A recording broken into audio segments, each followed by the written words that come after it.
So good morning students. Today we will discuss on a unit 4 is USCI Universal Serial Communication Interface. So what is Universal Serial Communication Interface? It is that through which any processor or any device would interact to the another device by using UART, I2C and SPI mode. So these are the communication module through which we can transfer the processor's data to any slave, or you can say that any external peripheral devices. So in MSP430, the USCI module, that is Universal Serial Communication Interface, support two mode, that is USCI A and USCI B.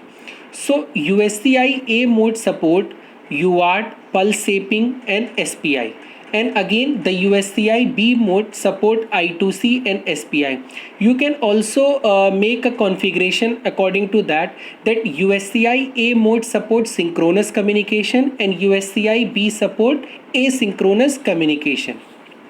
So let's proceed in detail about USCI A mode. So in USCI A mode, today we will discuss about SPI mode, that is a serial peripheral interface. So let's begin with the SPI, that is serial peripheral interface. So in a serial peripheral interface, any data can transmit to the slave, or you can say that the data can transmit from master to slave or slave to master by using a bidirectional mode of communication. You can say that it works upon directly the full duplex communication. So further in detail, let's go to the SPI mode and support and proceed that how many pins, how many configuration and how its block diagram support through what mode of communication. So first of all, we see that in USCI there are 4 pins. So it is totally connected with the 4 pin, and these 4 pin are called to be as that SIMO, that is slave input master output, slave output master input, and the last one is the clock. These are the 3 pins through which we can connect it, but the 4th pin, we had already told you that that it comprises of the 4th pin. That 4th pin is an optional. It is called to be as a STE, that is slave transmit enable. You can directly choose to it or you directly discard it. Now slave transmit enable, that is STE, came into existence whenever the multiple master or multiple slave came into existence. So after that, let's proceed to the features. What are the SPI mode features? So it comprises of, as you can see, let's zoom this. Now the first one is SPI features is 7 or 8-bit data length. It can directly transmit the 7-bit data or a 8-bit data in an entirely block format, not in a clockwise clock format. The second one is LSB first or MSB first. Whenever you need to transmit a data from master to slave or slave to transmit, it signify that through which bit transfer first, either or LSB side or an MSB side. The next one is a 3 pin and a 4 pin SPI operation. This is the same. I had already told you that 3 pin is slave input master output slave input, and the last 3rd pin is a clock. Now 4th pin is a optional. It is a slave transmit enable.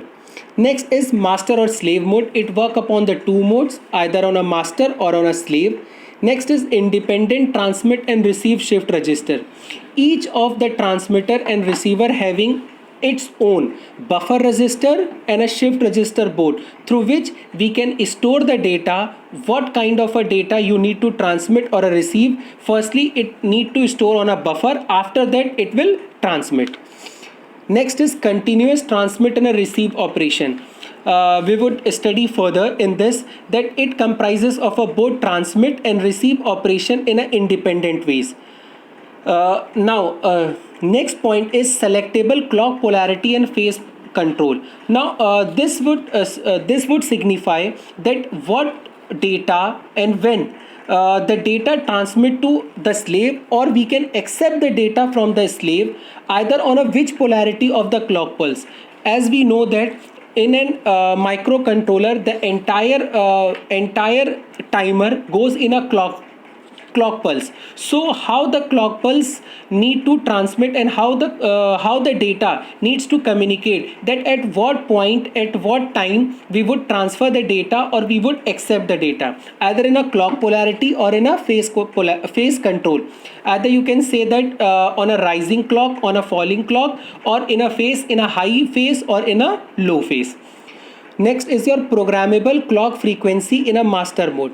Now, programmable clock frequency in a master mode, whenever you need to transfer the data either on a ACLK or a SMCLK, depending upon that, you choose the clock frequency. Second last is independent interrupt capability. Now the interrupt capability signify that whenever the data finishes the data to the transmitter section or acceptance section, according to that the interrupt raise and says to the microcontroller that data has been transmitted.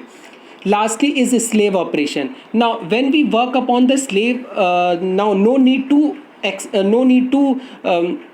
transfer the high frequency clock pulse. You can directly work upon the low power mode in a fourth position.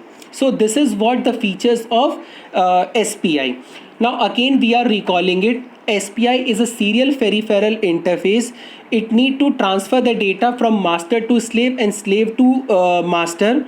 It is a 4-pin, comprises of a 4-pin. The fourth pin is an optional, that is slave transmit enable. It work according to that. Whenever you need to, whenever there is a multiple master or multiple slave is there, then you work upon that. And these are the features. You can see that how the SPI came into work.